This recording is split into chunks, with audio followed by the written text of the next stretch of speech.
What's up guys, this is Rajveer here. कैसे हो आप सभी? कैसे चल रहा है आप लोगों का शैलीबेसी ब्रह्मचर्य, no fap, semen retention, force retention, whatever जो कुछ भी कहते हो आप लोग। और आज का ये मेरा डे 178 है। मेरा बहुत बढ़िया जा रहा है, तगड़ा जा रहा है, बेहतरीन जा रहा है। Everything is glowing and growing day by day. सब कुछ बेहतरीन होने लगा है।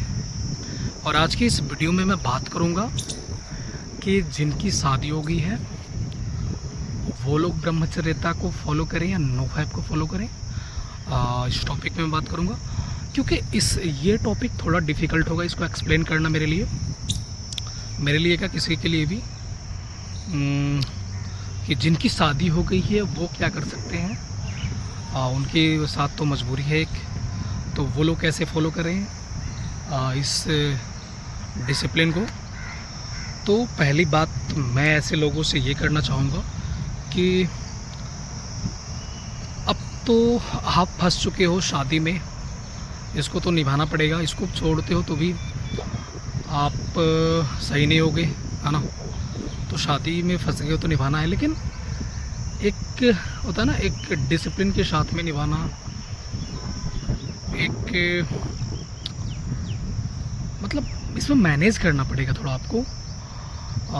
जैसे आप इसमें ब्रह्मचर्यता तो फॉलो नहीं कर पाओगे, और मैं सजेस्ट भी नहीं करूँगा कि आप अगर शादीशुदा हो, मैरिड हो, तो आप ब्रह्मचर्यता का संकल्प ले लो कि आपको ब्रह्मचर्यता फॉलो करना है और आप अपने रिलेशनशिप को ख़राब करो। मैं ऐसा बिल्कुल सजेस्ट नहीं करूँगा, और ऐसा करना भी नहीं चाहिए किसी को। क्योंकि आपकी शादी हो गई है तो मान लो कि आप खुद को उठा लेते हो इन सब चीज़ों से ऊपर, लेकिन जो सामने वाला है जिससे आपकी शादी हो रखी है उसका क्या? उसको कहीं नीड हो तो, उसको कहीं चाहिए हो तो ऐसे फिर तो आप मतलब खुद के लिए ही कुछ सब कुछ करना, फिर ये स्वार्थ हो जाएगा एक। तो मैं ऐसा बिल्कुल सजेस्ट नहीं करूँगा। तो आपकी अगर शादी हो गई है तो आप ब्रह्मचर्यता को फॉलो ना करके आप नो फैप को फॉलो कर सकते हो।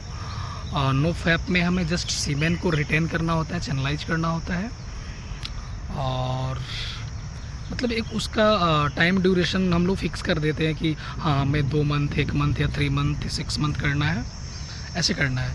तो आप लोग अपना एक टाइम निर्धारित कर दो, कम से कम 3 मंथ का या 2 मंथ का, कि आप लोग नो फैप पे रहोगे। आप लोग शादीशुदा हो फिर भी आप मतलब उन लोगों के कंपैरिजन में तो आपको बहुत कम ही लॉस होगा ना, जो मतलब डेली सेक्सुअल चीज़ों में इंडल्ज हैं।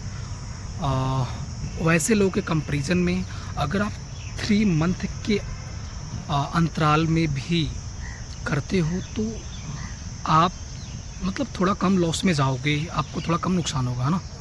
और जो भी आपका गोल होगा वो भी अचीव कर लोगे, लेकिन आप एक ब्रह्मचारी की तरह तो नहीं हो पाओगे, वो पॉसिबल नहीं है जस्ट नो फैप से। क्योंकि ब्रह्मचारी होने के लिए पूरा विचारों से भी प्योर होना पड़ता है।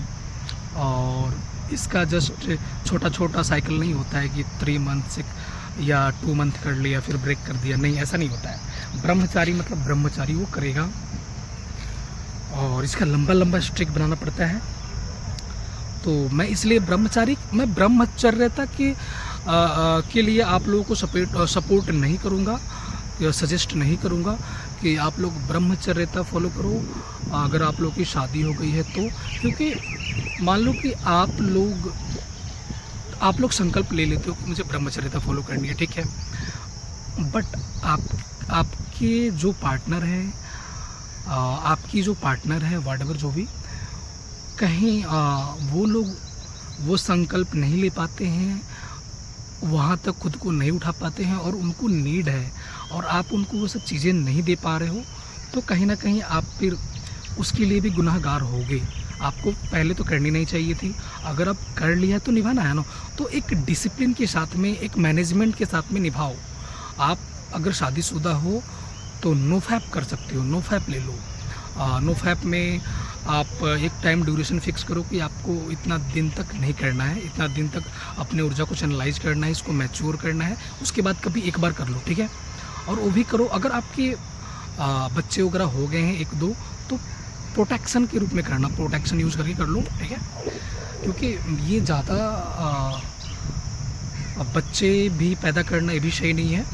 1-2 बच्चे हो गए काफ़ी है। और जो भी आपको प्लेजर लेना है तो 3 मंथ्स के अंतराल में कर सकते हो, ठीक है। मैं यही सजेस्ट करूँगा, क्योंकि दोनों लोग सेम नहीं हो सकते हैं। अगर आप उठ जाते हो, आपने ब्रह्मचर्यता का संकल्प ले लिया, बट आपकी वाइफ उस चीज़ का संकल्प नहीं लेती है, उस चीज़ को सपोर्ट नहीं करती है, तो फिर आप लोग का रिलेशन ब्रेक होने लगेगा ना। इसलिए मैं नहीं इंसिस्ट करना नहीं चाहता हूँ कि आप लोग ब्रह्मचर्यता फॉलो करो। आप लोग नोफैप कर सकते हो, नोफैप आप लोगों के लिए बेस्ट रहेगा। और 3 मंथ के अंतराल में भी 3 मंथ भी कर लेते हो ना, तो आप लोग लाइफ में बहुत कुछ अचीव कर लोगे। और मतलब एक कॉमन इंसान से बहुत ज़्यादा ऊपर उठ जाओगे, जो मतलब डेली बेसिस पे वो लोग करते हैं। इवन एक दिन में कई बार कर लेते हैं। कुछ लोग ऐसे मिलेंगे आप लोगों को कि जिनको एडिक्शन है इन सब चीज़ों का, तो उन लोगों से तो आप लोग 1000 टाइम्स बेटर हो जाओगे ना। फिर भी अगर 3 मंथ्स के इंटरवल में भी करते हो, एक बार या 2 बार कर लिया, तो उन लोग से तो बेटर हो जाओगे। एटलीस्ट इतना तो होगा ना। एक ब्रह्मचारी की तरह तो नहीं हो पाओगे, but as compare to that people, उनसे तो आप लोग बेटर हो जाओगे, ये मैं ज़रूर कहूँगा। तो आप लोग नोफैप ले सकते हो। दूसरा कुछ मैं सजेस्ट नहीं करूँगा, क्योंकि मैं किसी का दिल दुखाना नहीं चाहता हूँ। क्या पता मैं आपको सजेस्ट कर दूँ, जो भी ये आजकल साधु संत हो रहे हैं फालतू के सजेस्ट कर रहे हैं, ना खुद लाइफ जिए ना दूसरों को जीने देते हैं। तो इनकी बातों में मत पड़ना फालतू के, और दोनों की खुशी देखो ना, उसको भी समझाओ। अगर आपका पार्टनर, आपकी पार्टनर, वो दोनों रेडी हो जाते हैं ब्रह्मचर्यता के लिए और फिर भी इस रिलेशनशिप को कंटिन्यू रखेंगे, तो आप ब्रह्मचर्यता कर सकते हो। अदरवाइज़ अगर वो एक मतलब एक्सेप्ट नहीं करता है और केवल आप एक्सेप्ट कर लेते हो, तो आपके रिलेशन में फिर ब्रेकअप वाला कंडीशन आ जाएगा, डाइवोर्स वाला कंडीशन आ जाएगा, आपका रिलेशनशिप ख़राब हो सकता है, ठीक है। तो इसलिए मैं सजेस्ट बिल्कुल नहीं करूँगा ये कि आप लोग करो। आप लोग नोफैप कर सकते हो। जो भी शादीशुदा लोग हैं वो लोग नोफैप उठाएं, नोफैप करें। और एटलीस्ट 3 मंथ के मतलब 3 मंथ तक तो लेकर जाओ ही जाओ। उसके बाद में कर लो, फिर एक बार कर लिया, फिर उसको 3 मंथ तक ले जाओ। मतलब साल में 3-4 बार कर सकते हो आप, है ना। मतलब मेरे ओपिनियन में तो आपके लिए बहुत बढ़िया रहेगा, आपका रिलेशनशिप भी बढ़िया चलेगा, और आपको लाइफ में जो कुछ उखाड़ना चाहते हो सब कुछ उखाड़ लोगे, और जो कुछ अचीव करना चाहते हो सब कुछ अचीव कर लोगे, ठीक है। तो मैं यही सजेस्ट करूँगा, बाकी आपकी मर्ज़ी। एक भाई ने बोला था कि शादीशुदा लोग कैसे क्या कर सकते हैं, तो उसके लिए और उसके जैसे सारे लोगों के लिए मैं ये वीडियो शूट कर दिया। बाकी आप लोग पर डिपेंड करता है, आप लोग को जैसा अच्छा लगे। चलो बाय एंड थैंक।